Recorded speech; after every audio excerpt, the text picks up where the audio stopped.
मकर राशि वाले बंधु, आप सभी का स्वागत है, हृदय से अभिनंदन है मकर राशि भिंड यूट्यूब चैनल में।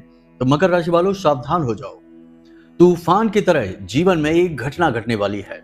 आपका जीवन पूरी तरह से बदलने वाला है। जी हाँ बंधुओं, यह एक घटना इतनी शक्तिशाली है कि यदि आपने इस घटना के विषय में जानकारी हासिल नहीं की, लापरवाही बरती और कुछ बताए गए संकेतों को नहीं समझा, तो यह घटना आपके जीवन को पूरी तरह से हिला कर रख देगी। जी हाँ बंधुओं, अब यह घटना पॉजिटिव है या नेगेटिव है, इसे हम आगे अभी थोड़ी देर में समझेंगे, लेकिन हम आपको बता दें कि आज का यह कार्यक्रम आपके जीवन के लिए संजीवनी बूटी के समान है। जो भी बातें हम आपको आज इस कार्यक्रम में बताने जा रहे हैं, वे बातें आपकी आंखें खोल देंगी। कारण इसका यह है कि आपको इतनी गहराई से और सच्चाई से कोई भी ज्ञान देगा नहीं।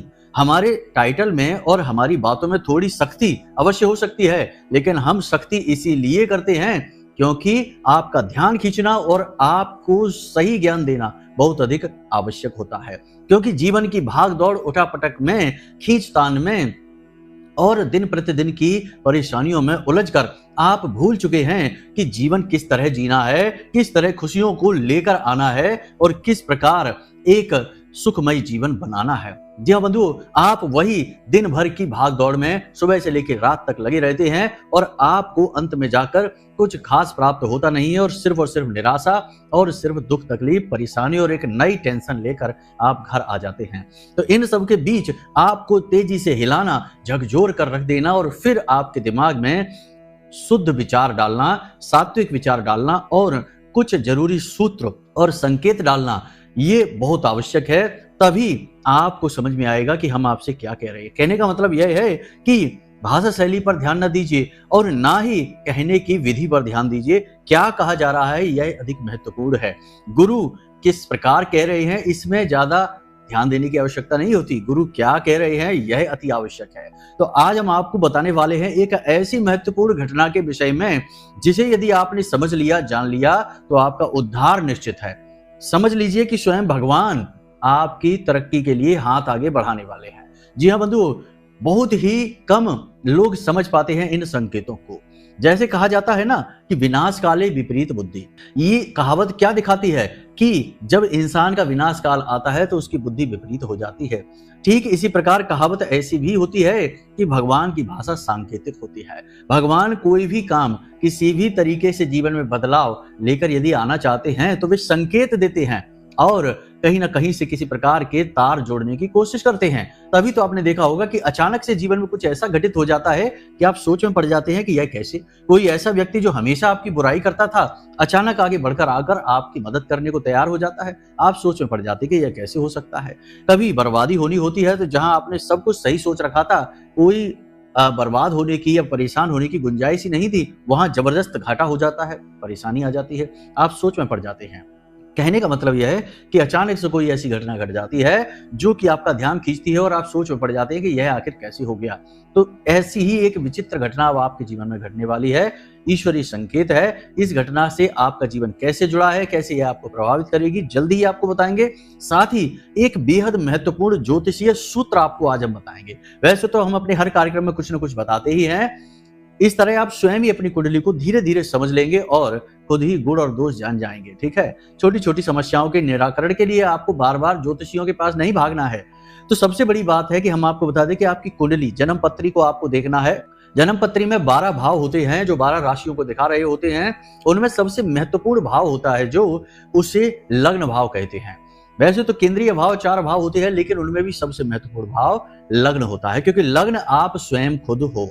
आपका स्वयं का व्यक्तित्व, आपकी पर्सनैलिटी, आपका शरीर, आपका स्वभाव, आपका चेहरा, आपका मन, सब कुछ लग्न से निर्धारित होता है। ठीक है, तो अब लग्न इतना महत्वपूर्ण है तो कभी कभी ऐसा होता है कि जातक हमेशा भ्रम की स्थिति में रहता है, अच्छाई बुराई का भेद नहीं कर पाता है, उसके लिए फैसले हमेशा गलत साबित होते हैं, उसे मान सम्मान प्राप्त नहीं होता, उसकी मेहनत किसी को दिखाई नहीं देती।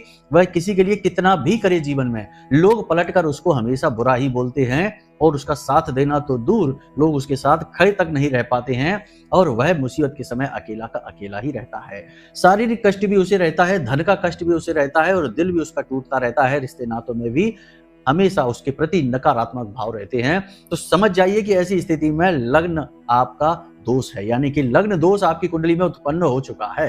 क्या होता है यह लग्न दोष और कैसे यह लग्न दोष दूर किया जाता है, इसे हम आज आपको इस कार्यक्रम में बताने वाले हैं। कुछ हम जरूरी सूत्र बताएंगे जो आसानी से आप समझ जाएंगे। अपनी जन्म पत्री को खोलकर देखना है, मोबाइल में ओपन कर लें या आपके पास चार्ट बना हुआ है तो उसे आप निकालें और हम जो बताएंगे उस अनुसार आप समझना और आप खुद ही समझ जाएंगे कि आपकी कुंडली में लग्न दोष है या नहीं है। यदि है तो उसे कैसे दूर करना है। और जैसे ही आप लग्न दोष दूर करेंगे कुछ जरूरी उपाय के माध्यम से चमत्कार होते देर नहीं लगेगी। बिल्कुल वैसा ही होगा जैसे लंबे समय से किसी नदी पर बांध लगा है और पानी उस तरफ ढेर सारा इकट्ठा है, और जैसे ही बांध टूटा पानी तेजी से बहकर आएगा और पानी ही पानी हर तरफ दिखाई देगा, मतलब खुशियां ही खुशियां हर तरफ आपके जीवन में दिखाई देगी। कहने का मतलब यह है कि आज का यह जो कार्यक्रम है यह आपके जीवन को बहुत विशेष नई दिशा देने वाला है, जीवन में महत्वपूर्ण बदलाव लेकर आने वाला है। और जितने दिल से और मेहनत से हम आपके लिए ज्ञान और कार्यक्रम लेकर आते हैं कोई नहीं करता इतना काम, तो आप कम से कम हमारे कार्यक्रम को अंत तक देखकर बताई गई बातों को जीवन में उतार जरूर लेना, तभी हमारी मेहनत सफल होगी और माता रानी की कृपा फिर आप तक तो पहुंचेगी ही। जब आप अंत तक हमारे साथ जुड़े हैं तो क्यों नहीं महामाई की कृपा आप तक पहुंचेगी। याद रखना कि ये जो कार्यक्रम हम प्रसारित कर रहे हैं ये माई के धाम से प्रसारित हो रहे हैं। हम माई के दास हैं, उनके चरणों में ही दिन भर बैठे रहते हैं और उनसे निवेदन करते हैं कि सबको सुख दो, अंत में जब बचे तो हमें सुख दो, नहीं देना है तो ना दो, कोई बात नहीं है, लेकिन सबके चेहरे पर मुस्कुराहट लेकर आओ माई, बस यही निवेदन है। सर्वे भवन्तु सुखिनः, सर्वे सन्तु निरामया, सर्वे भद्राणि पश्यन्ति माँ कश्चित दुख भाग भवेत्। सबका दुख दूर होगा तो हमारा अपने आप ही दूर हो जाएगा। तो चलिए बंधु, उम्मीद करते हैं कि आप हमारी सारी बात समझ रहे हैं। अब अंत तक जरूर ठहरेंगे। कमेंट बॉक्स में पूरे भक्ति भाव के साथ लिख डालिए, जय माँ भद्रकाली कृपा करो। महामाई निश्चित तौर पर आपके ऊपर कृपा करेंगे, हमें पूर्ण विश्वास है। तो चलिए बंधु, आज के इस कार्यक्रम को शुरू करते हैं छोटी छोटी बातों से। प्यारे मित्रों, हमारे अत्यंत प्रिय और परम पूज्य अमिताचार्य जी के पास माँ बगलामुखी और माँ भद्रकाली की साधनाओं का वर्षों का अनुभव है और माता रानी की इनके ऊपर पूर्ण कृपा और सिद्धि है। आचार्य जी ने अपने सटीक कुंडली विश्लेषण और श्रेष्ठतम उपायों के माध्यम से हजारों लोगों के जीवन को खुशियों से भरा है। आचार्य जी का कुंडली विश्लेषण और उपाय करवाने का तरीका इतना अद्भुत है कि जीवन के हर एक दुख और कष्ट का कारण जड़ से ही समाप्त हो जाता है। फिर समस्या चाहे जैसी भी हो, कर्जा बहुत बढ़ गया हो, व्यापार चल नहीं रहा हो, बीमारियों में आप बर्बाद हो चुके हो, रिश्तों में प्रेम समाप्त हो चुका हो, या फिर नौकरी ही ना मिल रही हो, विवाह में देरी होती हो, कैसी भी समस्या हो, इन समस्याओं का कारण क्या है, कौन सी महादशा परेशान कर रही है, कौन सा दोष लगा हुआ है, सब कुछ आचार्य जी इतना सटीक बताते हैं कि वर्षों वर्ष के दुख कुछ ही दिनों में समाप्त हो जाते हैं। अगर आपके जीवन में भी कोई ऐसी संकट की घड़ी है तो यही सही समय है जब आप पूज्य आचार्य जी के हाथों से अपनी कुंडली का विश्लेषण करवाएं और वर्षों से चल रहे दुखों और संकटों के इस चक्र से बाहर निकल जाए। प्यारे मित्रों, अभी वीडियो में दिए गए नंबरों पर फोन करिए और अपनी कुंडली का श्रेष्ठतम आकलन करवा डालिए। जिंदगी बदलने का ये सबसे बड़ा मौका हाथ से मत जाने दीजिएगा। जय माई की, महामाई आपका कल्याण करे। सबसे पहली चीज कि आपको शारीरिक थोड़ा सा कष्ट होगा, यानी कि अगले 5 से 7 दिनों तक आपके शरीर में थोड़ा सा बुखार सा रहेगा, आपको गर्मी बढ़ी रहेगी, पानी आपको अधिक पीना है, सेहत का ख्याल रखना है, थोड़ी बहुत कसरत करनी है, व्यायाम योग प्राणायाम आपको अवश्य करना है, वरना आपके शरीर में किसी न किसी प्रकार की बीमारी आपको काम करने नहीं देगी, कुछ ना कुछ तकलीफ बनी ही रहेगी। कोई पुरानी एलर्जी है, ब्लड प्रेशर के मरीज हैं आप तो बार बार ब्लड प्रेशर आपका ऊपर नीचे होता रहेगा। शुगर की यदि है दिक्कत तो बढ़ जाएगी शुगर की दिक्कत, यानी कि आपको अपनी सेहत का विशेष ख्याल रखना है, ये बहुत जरूरी है। दूसरा यह है कि पैसे को बचाकर रखना है, फिजूल खर्चियों को नियंत्रित करना है, किसी की मदद नहीं करनी है, किसी को उधार पैसे नहीं देना है। पैसा अगर कहीं देना ही है, खर्च करना ही है, तो जहां सबसे अधिक आवश्यकता हो वहीं पैसा खर्च करना, ठीक है। जीवन का उत्थान हो ऐसी जगह पैसा लगाना, भगवान के दरबार में जाकर पैसा जरूर लगाना। ये नहीं कि भगवान तो प्रसाद ही नहीं चढ़ा रहे, कह दे कि गुरुजी ने कहा था पैसा किसी को नहीं देना तो दान पात्र में भी पैसे नहीं डाल रहे। अरे वहां से तो उद्धार होता है, वो दान और धर्म का मेल है, और कलयुग में धर्म का केवल एक ही पैर है और वो है दान। तो दान से न चूकना पीछे, हटना मत दान से, ठीक है, ये चीज याद रखना। अब यहाँ पर भी कुछ ज्ञान देने वाले आ जाएंगे कि हम क्यों दान दें, हमारे पैसे से तो मंदिर में ये होगा वो होगा। अरे आप दुनियादारी ना देखो, आप अपना कर्म देखो, आप अपना कर्म करो, आगे बढ़ो, बाकी भगवान के ऊपर छोड़ो। भगवान खुद निर्णय लेंगे कि आपको क्या देना है और क्या नहीं देना है और किसे क्या देना है, ये भी भगवान को ही सोचने दो, आप ना ज्यादा सोचो, आप बस अपने कर्म पर ध्यान दो। कर्मण्येवाधिकारस्ते मा फलेषु कदाचन, यह सूत्र यही कहता है कि कर्म पर ध्यान दो, हर जगह फल की इच्छा में या हर जगह फल के अनुमान लगाते न फिरो। इस तरह तो आप भगवान का काम कर रहे हैं, भगवान के काम भगवान को करने दो, आप अपनी काम करिए, ठीक है। तो ये कुतर्की बातें नहीं करना है, धर्म करना है, दान करना है, पैसे का सदुपयोग करना है, बाकी पैसे को बचा कर रखना है, फिजूल खर्ची नहीं करनी है, स्वास्थ्य का विशेष ध्यान देना है। और सबसे महत्वपूर्ण बात कि आपको नए अवसर अवश्य प्राप्त होंगे, लेकिन नए अवसरों में धोखा हो सकता है, किसी बात की आपको कोई ठग सकता है, कोई फ्रॉड कर सकता है आपके साथ। तो निवेश के जो अवसर आपको प्राप्त हो उन्हें अच्छी तरीके से जांच परख लेना, घर के बड़े बुजुर्गों से चर्चा कर लेना। कोई अनुभवी व्यक्ति यदि सचमुच में आपके साथ है, यानी कि जो शुभ चिंतक वाला नहीं कि जो आपके शुभ में चिंतित हो जाए, ऐसा वाला नहीं, सचमुच वाला शुभ चिंतक, जैसे आपके शुभ होने की चिंता हो, उससे सलाह मशवरा कर लेना। यदि सब कुछ ठीक लगे तो निवेश करना, लाभ आपको निश्चित होंगे। लेकिन राहु की स्थिति आपको घाटा कराने के लिए तैयार बैठी हुई है, पिशाच योग बना हुआ है, अभी बना रहेगा, तो इससे आपको बचकर रहना है। पिशाच योग का मतलब होता है अचानक से जीवन में कुछ ना कुछ ऐसा खतरनाक, नकारात्मक, बेहद ही बुरा हो सकता है, तो इसके लिए आपको तैयार रहना होगा, मतलब कि सतर्क रहना होगा। अब कोई ये कहता है कि वाहन चलाओगे तो दुर्घटना हो जाएगी, इसलिए वाहन ही ना चलाओ, तो ये तो कोई समाधान ही ना हुआ। तो वाहन तो चलाना पड़ेगा, कहीं जाना आना पड़ेगा, सड़क पर आप नहीं चलाओगे तो आप बैठ कर जाओगे, तो मतलब ये तो कोई समाधान ही ना हुआ कि वाहन में ना बैठो ना चलाओ, क्योंकि दुर्घटना हो जाएगी। तो ऐसे अगर कोई भी बड़ा कार्य ना करो, जीवन में आगे ना बढ़ो, क्योंकि पिशाच योग बना हुआ है, मंगल नीच के हैं, तो ऐसे तो जातक का जीवन ही रुक जाएगा। ऐसा नहीं है, सावधानी रखनी है, वाहन चलाइए, सावधानी के साथ चलाइए, दुनिया चला रही है, आप भी चलाइए, कुछ नहीं होगा, ठीक है। तो बात मतलब यहाँ पर चेतावनी जारी करने की है, सतर्क रहने की है, काम को छोड़ देने की नहीं है। अवसर आपको प्राप्त होंगे, जिन्हें नौकरी की तलाश है उनकी नौकरी लग जाएगी, प्रेम संबंध नए बनेंगे, लेकिन प्रेम संबंधों में खटास के भी अवसर बन रहे हैं, तो इनमें अच्छी तरह से चलना है, यानी प्रेमी की मन की भावनाओं को समझना है। दाम्पत्य जीवन में भी थोड़ी सी परेशानी आएगी, क्योंकि मंगल नीच के हैं, तो कहीं ना कहीं जो मंगल होता है वह आपका धन और आपके दाम्पत्य जीवन को रिप्रेजेंट करता है, तो आपके दाम्पत्य जीवन पर भी इसका बुरा प्रभाव पड़ सकता है। तो करना बस इतना है कि जीवन साथी के मन को समझते हुए बात करना है, दिल दुखाने वाली बात नहीं करनी है। अब जीवन साथी की बात चली तो यहाँ पर एक बहुत महत्वपूर्ण विषय आपको बता देते हैं, भावनाओं से जुड़ा हुआ विषय है, ठीक है। अब कुछ लोग कहेंगे कि गुरुजी आप तो टॉपिक से बाहर चले गए, टॉपिक पर तो है नहीं, तो हर चीज टॉपिक पर ही है, बस भाव से रहिए।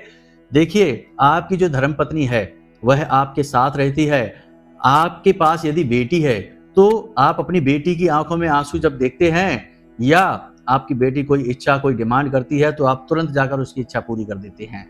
अपनी बेटी की आंखों में आप आंसू नहीं देख सकते हैं, लेकिन आप जब कठोर होते हैं, कटु वचन बोलते हैं, अपनी पत्नी, अपने जीवन साथी का जब आप अपमान कर देते हैं और एक मिनट भी ये सोचते नहीं हैं कि वह कितनी मेहनत करती है, आपकी घर गृहस्थी, कपड़े लत्ते, खाना पीना, दिन भर सुबह से लेकर रात तक बिना तनख्वाह के आपके यहाँ नौकरी करती हैं, आपका काम करती हैं, और आपको ताजी ताजी रोटियां खिलाती हैं और खुद ठंडी रोटी खा लेती है, कभी कभी तो सब्जी भी नहीं बचती है तो अचार से रोटियां खा लेती हैं और आपको भनक तक नहीं होने देती हैं। याद रखना कि उनके भी पिता हैं और उनके पिता ने उन्हें कितने लाड और प्यार से पाला होगा।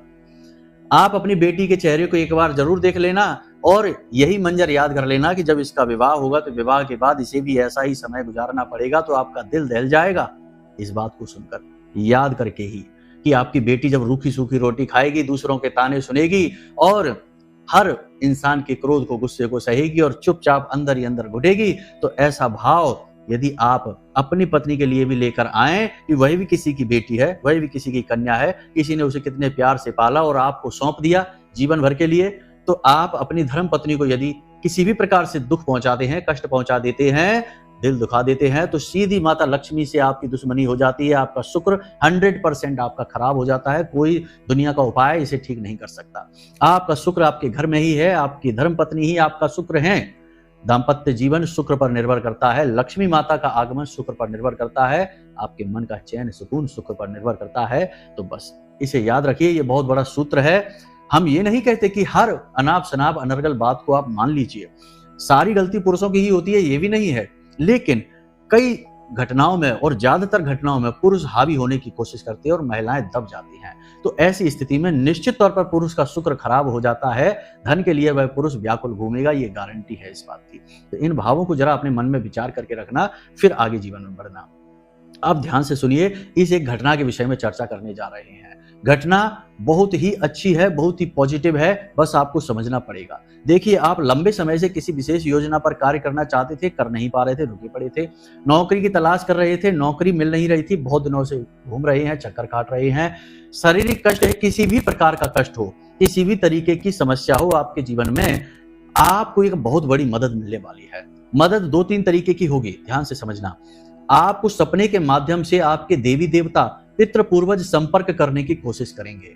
अब होगा यह कि अगले 5 से 7 दिनों में आपको सपने आएंगे। सपने में आपके पूर्वज दिखाई दे सकते हैं, देवी देवता के सपने दिखाई दे सकते हैं, या फिर आपके इष्ट जिनकी आप पूजा पाठ करते हैं, या कुल देवी या देवता के दर्शन हो सकते हैं। यदि ऐसे दर्शन हो जाते हैं तो आप समझ जाना कि आपका उद्धार निश्चित है। अब आपकी बहुत शानदार अच्छी नौकरी लगने वाली है, व्यापार में आपकी बहुत उन्नति होने वाली है, आपके जीवन में तरक्की का आगमन हो चुका है।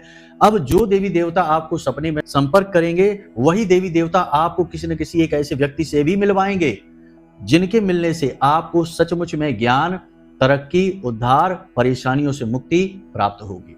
अब वो व्यक्ति किसी भी रूप में आपके सामने आ सकता है, आपका मित्र बनकर आ सकता है, आपका सहायक बनकर आ सकता है, आपका गुरु बनकर आ सकता है। किसी ऐसे व्यक्ति से आपकी मुलाकात हो सकती है जो गुरु बन के आपका मार्गदर्शन करेगा।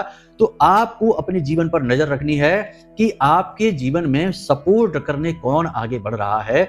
कोई महिला भी हो सकती है, पुरुष भी हो सकता है, किसी भी रिश्ते से हो सकता है, कोई फर्क नहीं पड़ता है, परंतु वह ईश्वर की मर्जी से प्रभावित होगा, ये बात निश्चित है। तो उसे आपको पहचान लेना है और उसका उपयोग करना है। उपयोग से मतलब यहाँ पर यह है कि उसकी कही बातों को और उसके किए जाने वाले कार्यों पर आपको नजर रखनी है, वह आपको आगे खींच कर ले जाएगा। होता यही है कि जब जातक जीवन में कहीं ना कहीं फंस जाता है तो कोई ना कोई मार्गदर्शन देने के लिए आता ही है, उसे भगवान ही भेजते हैं। देखो, एक छोटा सा उदाहरण है, शास्त्रों के आधार पर बताते हैं कि ध्रुव 5 वर्ष का एक छोटा सा बालक अपने पिता उत्तानपाद से किसी बात को लेकर क्रोधित हो गया। माँ के पास गया, माँ ने भी समझा दिया, लेकिन समझ नहीं आया तो भगवान के लिए माँ ने लगन लगा दी, तो भाग गया जंगल में। अब 5 वर्ष के बालक को भला भगवान कहाँ मिलने वाले हैं, और उसे तो इतनी समझ भी नहीं कि भगवान तो तपस्या से आते हैं, मेहनत से आते हैं, भाव से आते हैं। तो भगवान नारायण ने जब देखा कि छोटा सा बालक व्याकुल होकर भगवान को ढूंढ रहा है पूरे जंगल में, तो उन्होंने नारद जी को इशारा कर दिया कि जाओ और इसे ज्ञान दो। तो जब नारद जी पहुंचे ध्रुव के पास, तो नारद जी ने ध्रुव को सूत्र दिए, 12 अक्षर मंत्र, ओम नमो भगवते वासुदेवाय। मंत्र कैसे जाप करना है, विधि समझाई, और भगवान कैसे मिलते हैं, ये सारी चीजें समझाई। तो किसने भेजा? नारद जी ने ही तो भेजा। तो यही होता है कि जब आपके जीवन में परेशानियां बढ़ जाती हैं, आपके भाव अच्छे हैं, आप मेहनत खूब करते हैं, सब कुछ अच्छा है, और आपके जीवन में परेशानियां खत्म करने का जब नंबर आता है तो भगवान मदद के लिए किसी को भेजते हैं। जो अवसर बन रहे हैं, जो हमारी अनुभूतियां हैं, वे कह रही हैं ग्रहों के जो शुभ प्रभाव। देखो, शुभ और अशुभ दोनों प्रभाव होते हैं ग्रहों के। ऐसा नहीं है कि पूरी कुंडली में सारे ग्रह शुभ हो गए, अब तो कुछ नहीं, गलत ही नहीं, कुछ नहीं। कुछ ग्रह अनुकूल, कुछ ग्रह प्रतिकूल होते हैं, लेकिन ग्रहों का राजा सूर्य शुभ है तो सब शुभ है। तो आपकी कुंडली में शुभ ग्रहों के प्रभाव पड़ रहे हैं, तो अब ऐसी स्थिति बनने वाली है। तैयार हो जाइए और देखते रहिए बारीकी से कि जीवन में क्या घटित हो रहा है, कहाँ अवसर मिल रहे हैं, कहाँ मौका मिल रहा है, कौन मदद के लिए आगे आ रहा है, किसका साथ देना है और किससे साथ छुड़ाना है, यह भी बहुत जरूरी है। क्योंकि कुछ लोग आपके साथ ऐसे भी हैं जो भयंकर नकारात्मक हैं, आपको बर्बाद करना चाहते हैं। आपकी सुख संपत्ति और आपकी धन दौलत को हमेशा इन्होंने सिर्फ दुरुपयोग ही किया है, आपकी भावनाओं का मजाक उड़ाया है और दुरुपयोग किया है। तो ऐसे लोगों से आपको पीछा भी छुड़ाना है। ऐसे लोग आपके ऊपर बोझ हैं, ये आपको कभी आगे नहीं बढ़ने देंगे। पीछा छुड़ाने से मतलब ये नहीं कि इनसे रिश्ता तोड़ लो, रिश्ता किसी से नहीं तोड़ते हैं। बस इतना करना है कि मन में इन्हें जगह मत दो, मन में अपनी कामयाबी, अपने लक्ष्य को जगह दो और इन लोगों के बारे में सोचना छोड़ दो, इन्हें ज्यादा भाव मत दो। ये खुद ही अपने आप आपसे धीरे धीरे दूर हो जाएंगे, क्योंकि ये मतलब से जुड़े हुए लोग हैं। तो ये सारी स्थितियों को आप समझिए और इंतजार करिए। 5 से 7 दिनों में बहुत अच्छी घटनाएं आपके जीवन में घटने वाली हैं। पॉजिटिव एनर्जी आपके जीवन में आने वाली है। महामाई की कृपा और आशीर्वाद आपके जीवन में आने वाले हैं। ये हमारी अनुभूतियां हैं, और हम जब ध्यान में बैठते हैं रात्रि के समय, जब हवन आदि संपूर्ण करने के बाद, तो किसी न किसी प्रकार के भाव, अनुभूतियां माता रानी हमारे मन में डालती हैं, हमारे चित्त में डालती हैं, और उन्हीं के आधार पर हम ये बात आपको कह रहे हैं। तो इस बात को लिख कर रख लो, ये घटना जरूर आपके जीवन में घटित होगी। अब उस व्यक्ति को आप ना पहचान पाएं और मदद उससे ना ले पाएं या उसका आप सम्मान ना कर पाएं, तो ये आपकी गलती होगी। तो अब यहाँ तक आपने समझ लिया। अब समझते हैं कि कहीं आपकी कुंडली में लग्न का दोष तो नहीं है, यानी लग्न दोष तो उत्पन्न नहीं हो रहा, इसे आप समझ लो और इसका एक उपाय बताएंगे, उसके बाद कार्यक्रम को समाप्त करेंगे। तो ध्यान से सुनिए, लग्न दोष कैसे बनता है।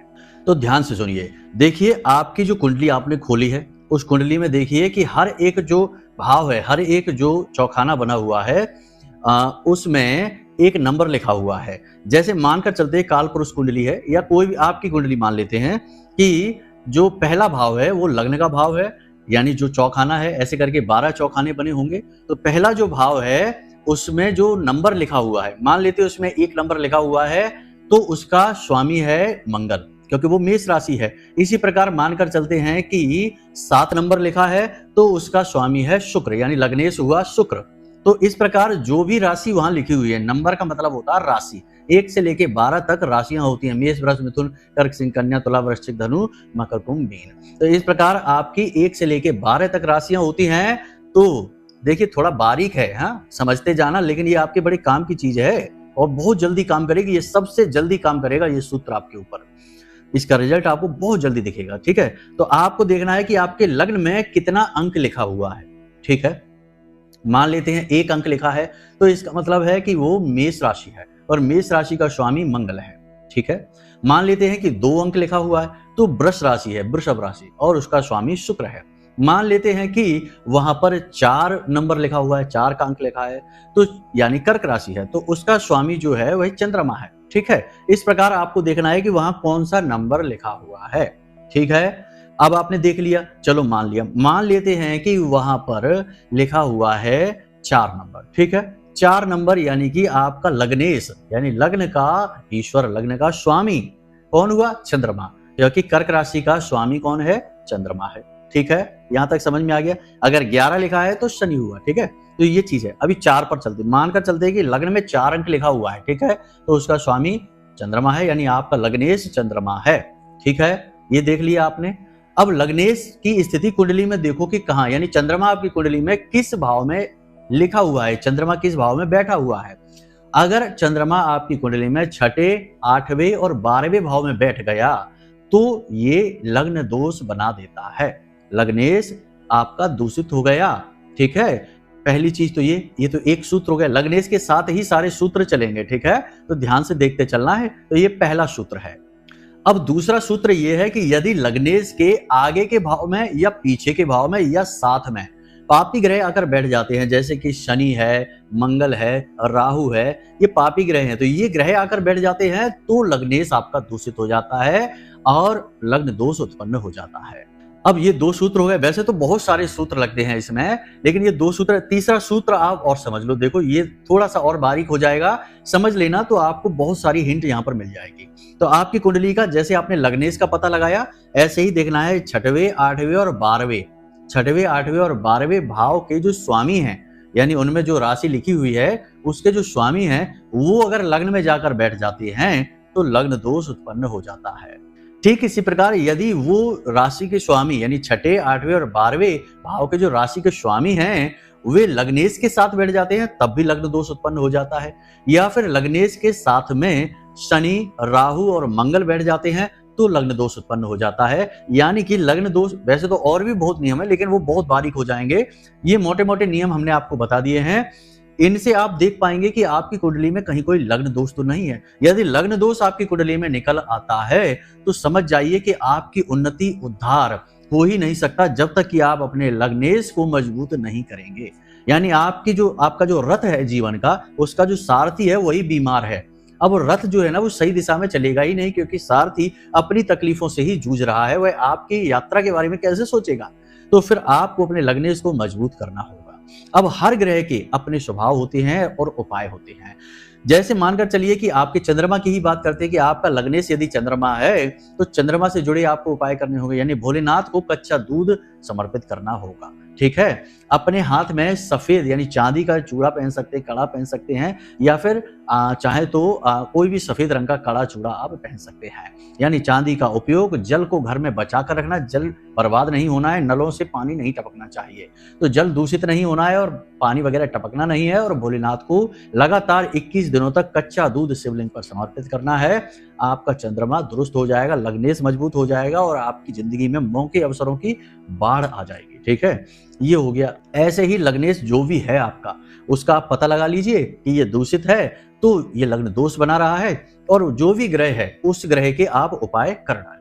कोई ना कोई तो लग्नेश आपका होगा ही। शुक्र होगा, बुध होगा। बुध है तो गाय को हरी घास खिलाइए, वाणी मधुर रखिए। शुक्र है तो छोटी कन्याओं को शुक्रवार के दिन सफेद रंग की कोई चीज उपहार दे दीजिए और मीठी खीर खिला दीजिए। शुक्र आपका मजबूत हो गया। और अपने घर की महिलाओं से, किसी भी महिला से बहुत ही प्रेम से बात करिए, उन्हें क्रोध न दिलाइए और उनका अपमान न करिए।